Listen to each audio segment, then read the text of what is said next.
biggest. It's not a... Gaza woke up this morning to more destruction and death in Israel's most widespread attack.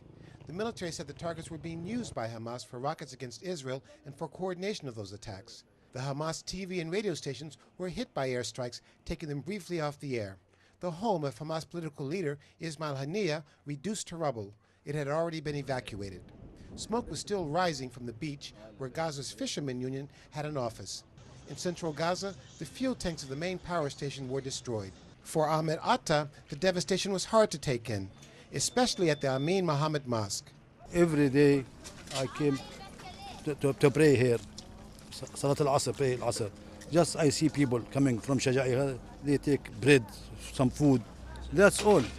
He said bombing the mosque as a target was a mistake. Just they helping the people. They come from Shaja'i, from Zaytoun, from Jabalia. Helping, they can help him buy food, bread. That's all. His friend was also angry and said the Eid holiday had been ruined. Which Eid? Every nation celebrate their lives. We don't find even a single day to celebrate. The Gaza Strip is only 25 miles long, a few miles wide, and borders the sea and Israel. Its borders are closed and houses are built close to the edge. For children, there is nowhere to play.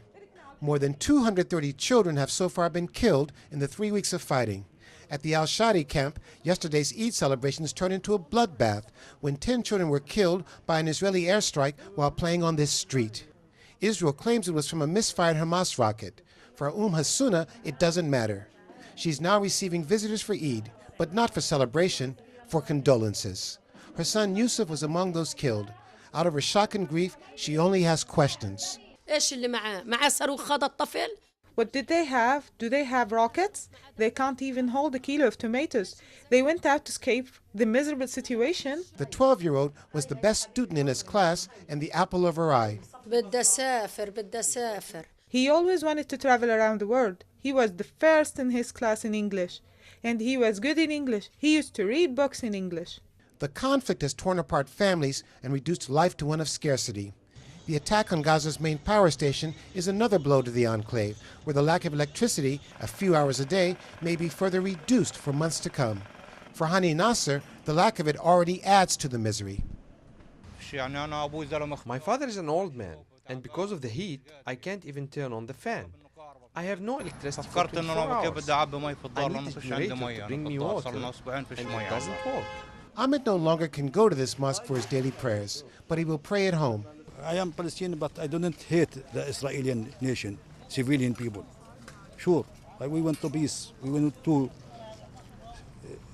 cities, Palestinian and Israeli, and we want to live in peace. That's all I want. Those prayers for now, to end the destruction, the death, and scarcity, so far have been ignored. Carl Bostic, Arise News, Gaza.